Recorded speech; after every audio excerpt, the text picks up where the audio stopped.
Español es Larga Sinfonía de ella había una vez, periplos transatlánticos y viajes psicodélicos en el México de los 60, 1960. Inicio con dos epígrafes, uno contextualizando o uno para marcar el contexto temático de esta novela y el otro para marcar la propuesta filosófica que embarca. El primero es: No known culture has ever deployed such a vast pharmacopoeia of substances for getting high, getting healthy, or just plain coping as modern Western civilization has, de John Strasbaugh. Y el segundo de Margarita Dalton, autora de la novela de la cual voy a hablar hoy, Soy y soy la conciencia en cada ser. Aunque es fácil descartarlos como socialmente desconectados, artísticamente innovadores pero poco profundos, o aún como experimentos juguetones, los textos que involucran el consumo, el uso social o los efectos de drogas psicodélicas también pueden y deben ser leídos como propuestas alternativas, a veces utópicas, a las grandes narrativas del progreso económico, la revolución, las separaciones entre alta y baja cultura. Los ejemplos de literatura o filosofía canónica, escritas bajo la influencia de o proponiendo una reflexión social desde su uso, van desde Platón hasta Baudelaire, Samuel L. Coleridge, Antonin Artaud y Aldous Huxley, obviando los clásicos ejemplos de los modernistas en Latinoamérica y para nombrar solo unos cuantos. Más allá de considerar a la literatura de drogas dentro de un contexto social específico y explicar su existencia como un efecto de la presencia de sustancias en una sociedad precisa, es necesario reconsiderar sus propuestas textuales como alternativas como alternativas mismas en la construcción de sociedades modernas. Las sustancias como catalizadoras de estados alternativos, que no alterados, de conciencia, la psicodelia y otras drogas han sido objetos de estudios serios en antropología, diversos antropólogos, en la psiquiatría, en la biología evolucionaria, en la química y en los estudios religiosos. En contraste, en los estudios literarios y culturales, la biografía es por demás escasa y aislada, con Marcus Boone aquí en Estados Unidos y María José de Queiroz en Brasil,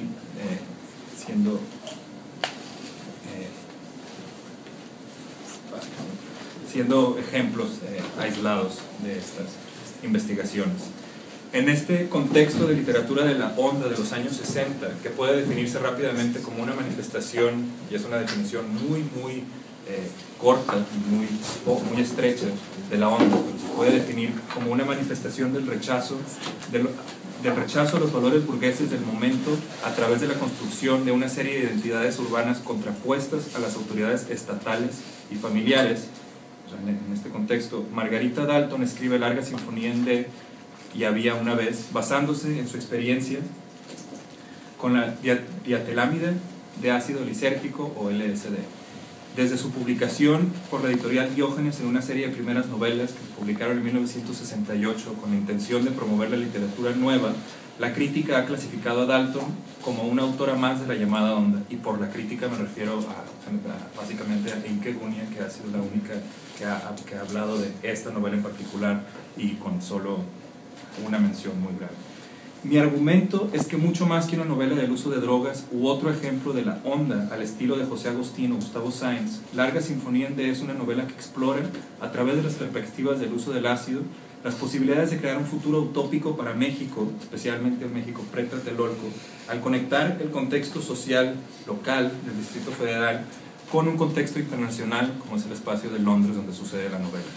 Así, el texto establece puntos de comparación entre diferentes culturas, universalizando el texto más allá de los problemas de identidad burguesa clase media de México en los 60 y llevando a cabo una crítica concisa de la modernidad, de la idea de canon literario, de la objetividad científica y de la investigación filosófica.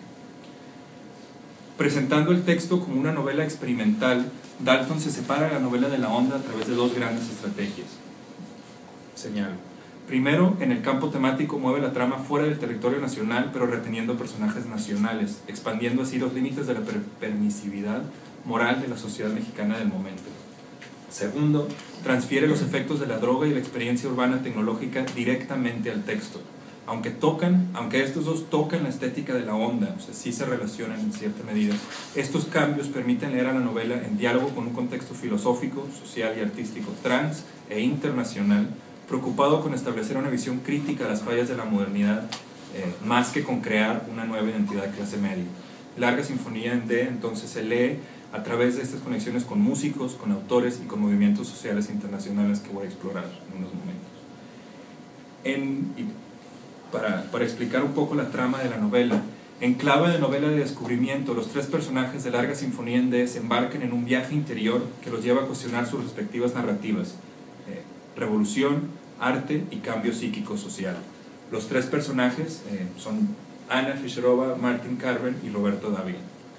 Roberto, como se explica, Roberto es un joven mexicano de 24 años que se traslada a Londres para escapar de la persecución política por haber participado en manifestaciones estudiantiles que se tornaron violentas. Sus padres pagan su viaje de verano mientras las cosas se calman en México. Al llegar se hospeda en casa de Martin, un artista australiano, amigo de un amigo.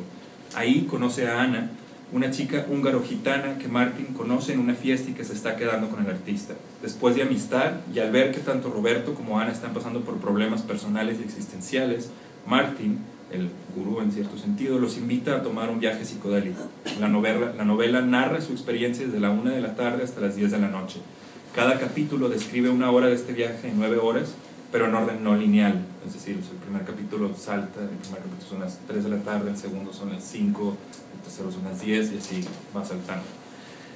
Durante este viaje, los personajes migrarán del departamento de Roberto a un supermercado, perdón, del departamento de Martin a un supermercado, ícono del capitalismo urbano, del que voy a hablar más adelante, a una florería y a un recorrido de la urbanidad de Londres en un taxi, terminando una vez más en el departamento y con esto iniciando el viaje al interior de su psique.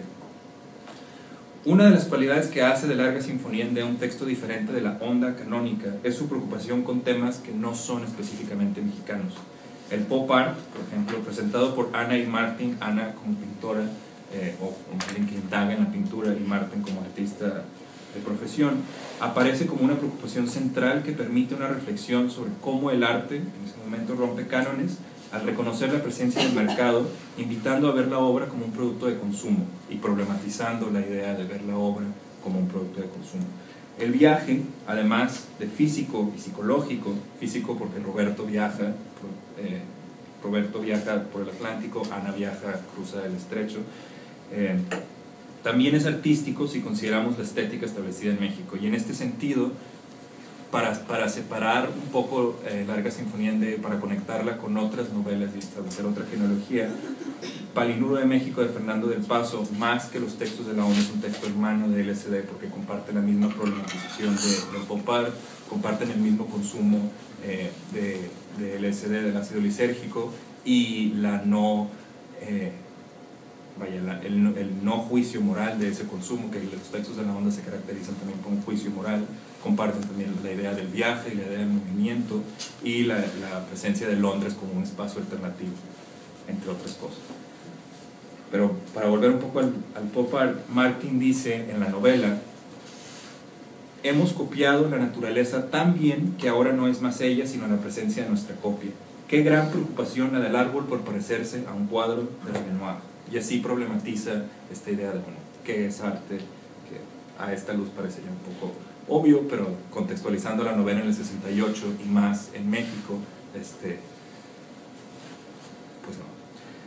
Dalton, en este sentido, y podría decirse que Palinuro también critica al arte que ha concentrado sus estrategias en un realismo y la representación natural del mundo real, el mismo lenguaje que es incapaz de dar cuenta de una sociedad fluida que busca romper moldes. El pop art como lenguaje artístico alternativo se celebra, y en la novela los tres personajes caminan al supermercado donde se ven bombardeados con lo que ahora es arte: una lata de sopa Campbell's en los estantes y la naturaleza muerta de las frutas y verduras que el narrador describe.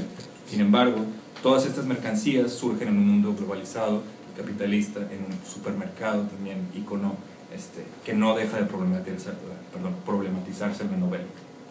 Lo que es más, y para salir un poco de la novela y hablar también, como el título apunta, a la trayectoria de vida de Margarita Dalton como persona, ella misma, Margarita, viaja de México a Cuba, a Ghana, a Francia y Londres antes de escribir su novela, aprovechando esta experiencia para problematizar el impacto de la incipiente globalización y el contacto internacional y su relación con los cambios sociales de Occidente. Además de situar la novela en Londres, cada capítulo está precedido por canciones en inglés de Bob Dylan o John Lennon y Paul McCartney, citas de Marshall McLuhan o fragmentos del New York Times y Lewis Carroll.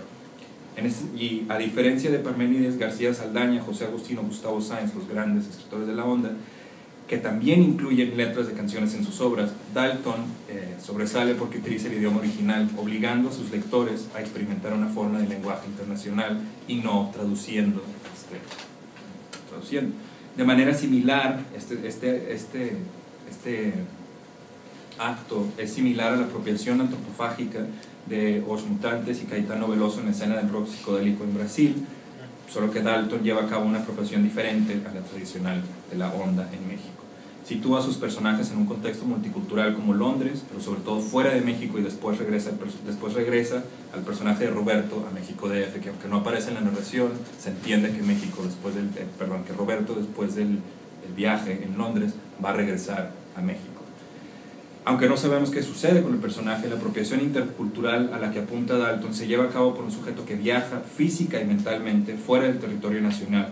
No es un sujeto que recibe influencias extranjeras y a través de ellas cuestiona solo su identidad regional o nacional, sino uno que construye una subjetividad alternativa que rechaza la idea de identidad regional o nacional en pro de una identidad o en pro de una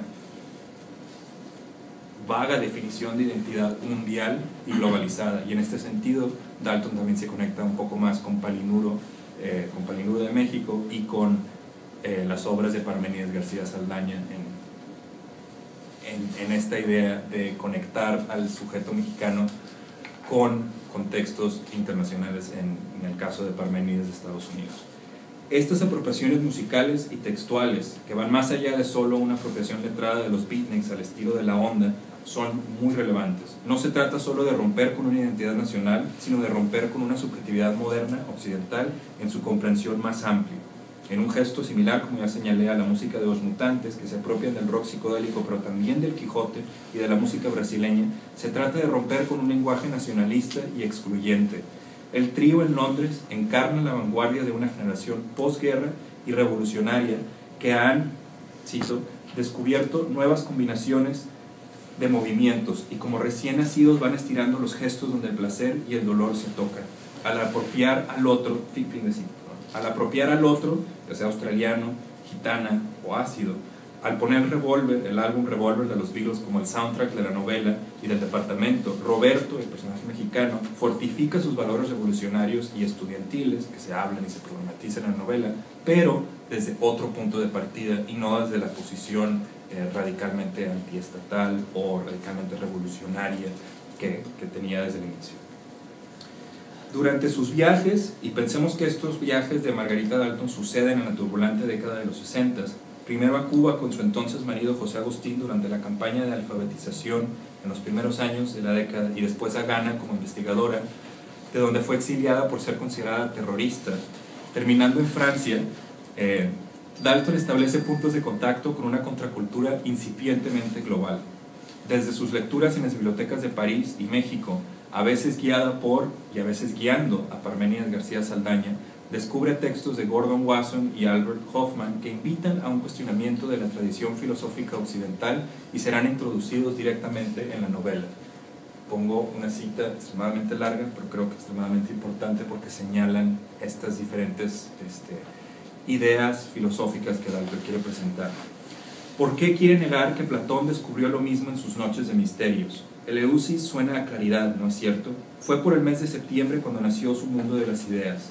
¿Por qué queremos demostrar que somos los descubridores del ácido? Es decir, ¿por qué celebrar solo la ciencia, olvidando que por siglos ha dominado los bosques húmedos donde hadas, duendes, girasoles y gnomos se han reunido en círculos alrededor de los hongos, cantándoles y alabando su naturaleza cotidiana de carne de Dios? Roberto debería comprender esto mejor que yo.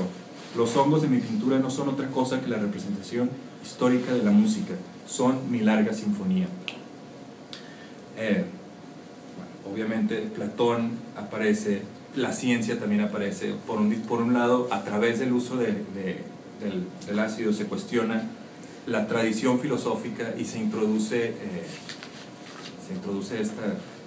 esta nueva conceptualización de Platón como alguien que pudo posiblemente haber consumido ácido lisérgico, y por otro lado se cuestiona la ciencia, Sí, aunque suena muy raro, pero los textos de Gordon y Wasson, desde el punto de vista biográfico, podríamos decir, o bioquímico, señalan esa posibilidad como que puede haber sucedido. Pero por otro lado también cuestiona la ciencia, como decir, bueno, ¿por qué, por un lado, estamos celebrando el uso del ácido, pero por qué celebrar solo la ciencia si también otras culturas en Latinoamérica, pero también en el resto del mundo, ya han utilizado estas sustancias para crear cuestionamientos similares? De igual manera, en la novela, las comparaciones con personajes místicos, que los personajes místicos no es más que una definición y cancelación letrada e institucional de un sujeto que en su momento es contracultural, y la comparación con estos personajes de la tradición hispana abundan, conectando al texto con un contexto fuera de México sesentero. Y una cita de la novela, cito: nunca antes me di cuenta de su parecido con San Juan de la Cruz. Fin de cita. Y aparecen otras referencias, como una parte aquí también. Otros compañeros están investigando en México la conexión de estos poetas místicos en México en los mismos años, como Sergio Mondragón, y su reconceptualización como personajes místicos de la misma manera que San Juan de la Cruz o que Santa Teresa, y conectándolos también con el uso de drogas o con la apropiación, con el contacto con filosofías orientales como el budismo, en el caso de Mondragón. Sin embargo, en la misma novela, en la novela, tanto en la novela como en la biografía de Dalton, este aprendizaje de biblioteca, como el que señala esta cita, se verá cuestionado. La dietilamida de ácido lisérgico usada por Roberto, Martín y Ana, con efectos que siente el narrador y se transfieren por la experiencia de lectura al lector. Para explicar un poco estos efectos, aquí en estas páginas, supongo, se ven un poco cómo la novela en sí quiere materializar los efectos del uso de la droga, y se rompe el texto, como verán en los ejemplos que está ahí, se rompe el texto, se crean 3 columnas, el texto hace círculos, dibuja ciertas cosas, todo con la intención de transferir la experiencia de la droga por medio de la experiencia de lectura al lector mismo. Y en este sentido, la droga cataliza una serie de reflexiones y cuestionamientos del conocimiento letrado en los personajes.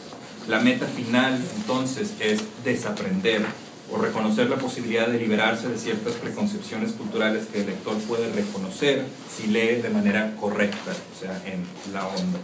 Y en este sentido, la novela abre con la recomendación que por un lado apunta a estas técnicas experimentales, pero por otro lado también invita al lector o indica al lector cómo debe leer la obra. Y voy a leerla nomás para entender un poco. Piensen en el sonido de un disco girando con la aguja. Ante todo, este libro debe leerse con los ojos abiertos. Todo este libro debe leerse con los ojos abiertos. Este libro debe leerse con los ojos abiertos. Debe leerse con los ojos abiertos. Leerse con los ojos abiertos. Con los ojos abiertos. Quiere textualizar los efectos de sonido de la época. Las palabras y el lenguaje se ven entonces como ladrillos de una existencia en el mundo, y la droga ha hecho ver al trío que la comunicación verbal, con todas sus implicaciones letradas, puede ser solo una forma de vivir en sociedad. En su libro posterior, un cuento de niños publicado en Barcelona titulado Marichuloca, Dalton le habla al niño lector que lee en una biblioteca. El hecho que después de publicar la novela Larga Sinfonía en una editorial, podríamos decir letrada, dirigida por Emanuel Carballo y Rafael Jiménez, pero el hecho de que después de publicar en esta editorial decide publicar un cuento de niños que cuenta básicamente las mismas propuestas filosóficas, pero dirigidas no a un público letrado, no a un público que sabe leer y que reconoce la filosofía, que puede reconocer a Platón mencionado en el texto, sino un público de niños. Creo que es bastante importante en este proyecto contracultural de Margarita Dalton. Y la cita en este libro dice: todo ese conocimiento lo encuentras mejor explicado si haces un viaje de la ciudad al campo, o del campo a la ciudad, y corres, caminas o simplemente te sientes a escuchar las historias que los pájaros te traen con sus trinos, que es esta idea de utilizar otros conocimientos alternativos al conocimiento letrado. ¿Qué hacer entonces con la realidad en la existencia de la modernidad? Cuando se trata de dar una conclusión final a la novela, y este es apenas un acercamiento, hay muchas posibles lecturas y hay muchos otros aspectos que estoy dejando fuera, creo que es imposible decir con certidumbre que Dalton voluntaria e intencionalmente conecta su ser, su texto y, lo que es más importante, el contexto mexicano con una serie de eventos y cambios filosóficos globales. Es posible leerlo, pero decir ella que eso, que es lo que ella quería hacer intencionalmente, no sé si se puede. Sin embargo, en una entrevista que realicé el año pasado a Margarita Dalton, confiesa lecturas e influencias de Cortázar, obvias en el estilo de Larga Sinfonía en D, así como de McLuhan y de la antropología del consumo de drogas en culturas antiguas, antropología que estaba siendo publicada en ese momento. Sin embargo, más allá de la intencionalidad del texto, quiero señalar las conclusiones concretas que ya mencioné y que se establecen en la novela. Londres, los Beatles, Bob Dylan, el ácido, todos estos sirven de puente para cerrar la brecha entre la juventud mexicana y el resto de jóvenes en el mundo. Para Dalton, una de las pocas mujeres en la onda, creo que también es importante señalar eso, que es una de las pocas mujeres que participan en la onda, cambiar la sociedad solo se logra a través del cambio de uno mismo.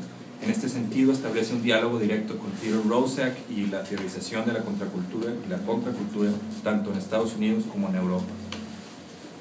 Después de regresar a México en los primeros años de los 70, Margarita viaja por Estados Unidos para conocer las experiencias de una comuna y funda una en México, El Paraíso, es el nombre de la comuna. En sus propias palabras, en sus propias palabras, esto lo relata ella en la entrevista, todo el mundo pasó por esa comuna, y es esta idea también de realmente ver las conexiones materiales que existen con el resto del mundo. Todo el mundo pasó. Apareció en los libros, en las revistas underground de California, de Boston. Decían comuna de mujeres en México y no sé qué, y llegaron gente de todo el mundo, australianos. Hace poco por Facebook me contactó una australiana que estuvo en la comuna, que ahora es una profesora y artista de luces en Sydney. Asimismo, Andy Whale, tal vez el nombre suene, ahora que es un médico autor reconocido en Estados Unidos, también pasó por ahí, además de un exalcalde de Minnesota en su momento. La comuna, como la mayoría, sin embargo, la comuna, como la mayoría de las experiencias contraculturales de los 60s y 70s, fracasó, pero el ímpetu permanece. Después de publicar la novela en 1968, como ya mencioné, publica el cuento para niños Marichuloca, que además es el nombre de que recibían las brujas en el medioevo, y ahí mismo explica, ya lo dije, el cuestionamiento del lenguaje, las palabras y la nueva concepción del sujeto conectado con el cosmos, pero para niños.